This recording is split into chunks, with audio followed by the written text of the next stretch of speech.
ये सबसे क्रूर पानी दानव है जो मुझे मिला। वो सुंदर लड़कियों को पकड़ने में माहिर है, फिर उन्हें एक गुप्त कमरे में डूबने के लिए बंद कर देता है। जब तक पानी है वो दिखाई देगा।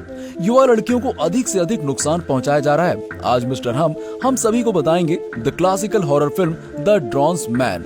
फिल्म शुरू होती है, एक लड़की डर से जागती है। वो आदमी से भीख मांग रही है, लेकिन उसने ध्यान नहीं दिया कि उसको टब में धकेल दिया गया। मौत के बहुत करीब फर्श पर गिरे कांच के टुकड़ों को पकड़े हुए लड़की ने विलन पर वार किया। जिंदा रहने के लिए उसने भयंकर हमला किया।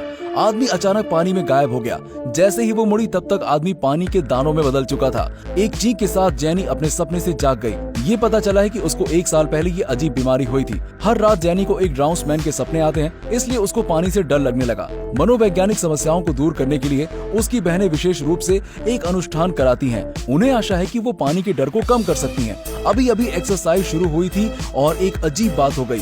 बीच में मोमबत्ती अचानक बुझ गई, लेकिन इसके बाद भी वो उसे ढूंढने लगे, क्योंकि वो पानी के राक्षस को किसी जादुई ट्रिक से भगाने वाले थे। जैनी ने सभी के निर्देशों का पालन किया और लेट गई। अब वो बहुत चिंतित है।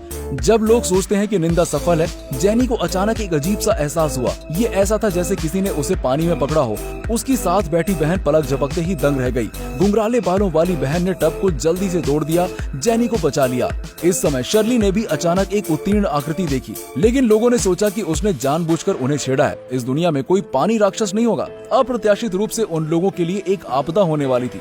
जैनी भी पानी शैतान से जुड़े दस्तावेजों की खोज करने के लिए चली गई। इसके अलावा उसके मन के अंदर की उपस्थिति को दर्शाया गया है। शिरले यहाँ पर, वो घर पर अकेली थी। अचानक वॉशिंग मशीन के अंदर एक अजीब सी आवाज सुनाई दी, लेकिन जब वो देखने पहुंची वहाँ कुछ भी नहीं था। वो सोचती है कि वो बेकार में ही चिंतित है।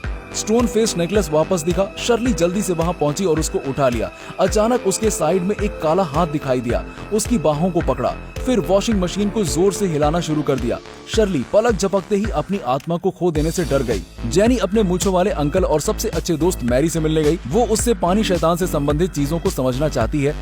सच को साफ करने के लिए जैनी ने उन्हें अपने सपनों की मूंछों की पेंटिंग को भी दिया।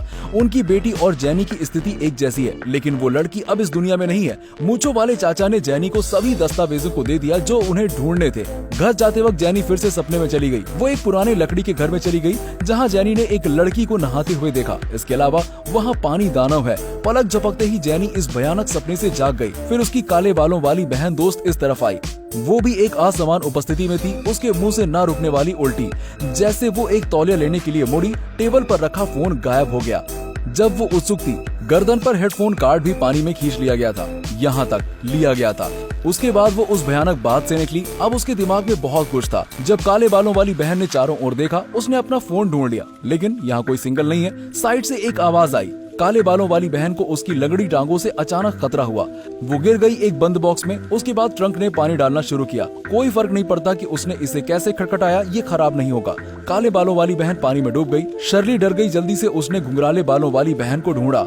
उसे बताया पानी के दानव वास्तव में मौजूद हैं। ये अपने आसपास के पानी के माध्यम से विक्टिम तक पहुंच सकता है। फिर पानी में दफन। लेकिन घुंघराले बालों वाली बहन ने सोचा कि वो एक्टिंग कर रही है। फिर उसने शर्ली को थप्पड़ मारा। जब शर्ली ने समझाने की कोशिश की थी, उसके हाथ को सिंक के पीछे से किसी ने चूसा था। उसका पूरा शरीर इस छोटी सी जगह में फंस गया। इस समय घुंघराले बालों वाली बहन ने भी उसकी बात पर विश्वास नहीं किया, लेकिन बहुत देर हो चुकी है। शर्ली को उस डरावने कमरे में घसीटा गया। डरी हुई वो जल्दी से चढ़ गई। कमरा पानी से भरा था। आसपास के वातावरण में कभी कभी अजीब सी आवाजें आती हैं। तब वो फिसल गई और पानी में गिर गई। फिर वो स्थायी रूप से कमरे के फर्श में फंस गई। जैनी और मैरी को फर्श पर फोन मिला, लेकिन खतरा अभी भी है। उसके बाद पानी शैतान उनके सामने फिर से आया। दोनों लोग जल्दी से वहाँ से चले गए। जैसे ही उन्होंने दरवाजा खोला, वो उसकी घुंघराले बालों वाली बहन के साथ भागे। उनमें से 3 ने पलक झपकते ही आंखें मूंद ली। आधे रास्ते में जैनी ने उन पेपर्स को पढ़ा जो उसके मूंछों वाले अंकल ने दिए थे। उसे लगा कि उसे पानी दानों की जांच करनी होगी। इसमें उन्होंने ठंडा नहीं किया, बल्कि वो कांपने लगे। अब वो पानी से डरते हैं। अस्पताल में वो एक विक्टिम पाते हैं जो इसी तरह की चीजों से गुजरी है। एक बात ने सभी को हिला दिया। बात पता चली कि वो जेनी की माँ थी और जल दानव वास्तव में उसके पिता थे। वो पहले एक जानलेवा पागल था, अंत में लूसी द्वारा नष्ट कर दिया गया। परिणाम उसके साथ मासूम लड़कियों पर अन्यायपूर्ण प्रतिशोध बन जाता है। 3 लोगों ने उसकी बात सुनी और फिर फटाफट वहाँ से निकल लिए। लिफ्ट में बहनों को अचानक घबराहट होने लगी। छत से पानी गिरना शुरू हो गया। उन तीनों को पता चल गया कि कुछ होने वाला है और ये खतरे की पहल है। जैसे कि उम्मीद थी, वो सीधे पानी से बाहर रेंगता है। घुंघराले बालों वाली बहन को पलक झपकते ही वो पानी के अंदर खींच कर ले गया। तुरंत ही गायब हो गया। लिफ्ट भी पहली मंजिल पर पहुंच गई। दोनों जल्दी से दरवाजे से बाहर निकली और घुंघराले बालों वाली बहन उस भयानक कमरे में दिखाई दी। अजीब वातावरण ने उसे बहुत भयभीत कर दिया। फर्श पर उसे अपनी बहन शर्ली का नेकलेस भी मिला। अचानक कर्ली बालों वाली लड़की एक अकथनीय लोहे की श्रृंखला में उलझ गई थी। इसके बाद उसे तेजी से घसीटा गया। उसे नीचे की मंजिल के साथ गहरे तल में फेंक दिया गया था। जेनी ने यहाँ पर फैसला किया कि वो अब और नहीं छिपेंगे। दो लोगों ने छोटे लॉग हाउस के सभी रास्ते खोले जहाँ कातिल रहते थे। उसके बाद वो अंदर भड़क गए। कमरा गंदा है, हर जगह एक अजीब घटना थी। उन्होंने फर्श पर एक रहस्य की खोज की। जब दो लोग सच्चाई का पता लगाने के लिए नीचे जा रहे थे, फिर भयानक पानी की लकीर दिखाई दी। सीधे हाथ वहाँ से निकले। मैरी पर कब्जा कर लिया। उसके बाद तहखाने में पानी जाने लगा। अपने दोस्त को गायब देखकर जेनी तुरंत घबरा गई। जब वो सोच रही थी कि क्या करना है, एक आवाज आई। जेनी जल्दी से चेक से गुजरी, लेकिन उसके पास बारीकी से देखने का समय नहीं था। उसके हाथ पानी में घसीटे गए। यहाँ उसने उन सभी बहनों को देखा जो गायब थी। जेनी डरी हुई तैरने के लिए दौड़ी। उसके बाद वो फिर से उस विचित्र कमरे में चली गई। मैरी को एक गुप्त कमरे में पानी के दानों द्वारा ले जाया गया। जेनी घबराकर तुरंत नल बंद करने के लिए ऊपर गई, लेकिन कमरे में पानी का लेवल अभी भी बढ़ रहा था। मैरी भी संसब हो गई, दोनों नम हो गए। जेनी ने लोहे की पट्टी उठाई और उसके बगल में कुंडी खोली, लेकिन मैरी अब सांस नहीं ले रही थी। जब जेनी दुखी थी, पानी के शैतान ने अचानक उसकी गर्दन काट दी, लेकिन हत्यारा जेनी की आंखों से लड़की को पहचान गया।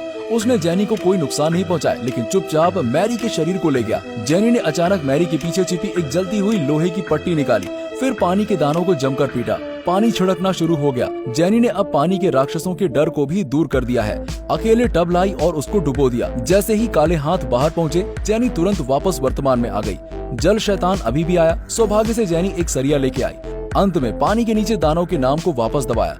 उसने अब पूरी तरह से पानी के राक्षस के डर पर विजय प्राप्त कर ली है। जेनी अस्पताल लौटी जब नर्स ने नोटिस नहीं किया। अपनी माँ के बारे में पूछने के लिए अस्पताल के कमरे में घुस गई। जेनी के शरीर को लथपथ देखकर उसकी माँ को अब भी लगता है कि उसकी हत्या कर दी गई थी। जेनी ने अपनी माँ को स्थिति बताई। उसने अंत में हत्यारे को मार डाला, लेकिन जैसे ही बोलना समाप्त हुआ, दोनों के पीछे एक साया दिखाई दिया।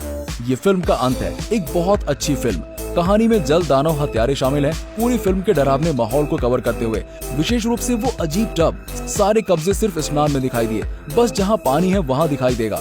लड़कियों को पकड़ने में विशेषज्ञता के अलावा मुझे लगता है कि वो अकेला पानी दानव है। उसे एक जल दानव कहा जाता है। वास्तव में वो एक भयंकर दानव है। पूरी फिल्म का निर्माण और अवधारणा बहुत उपन्यास है। ये एक अच्छी हॉरर फिल्म। अगर आपको ये फिल्म पसंद आए तो लाइक करें, फॉलो करें, शेयर करें। धन्यवाद।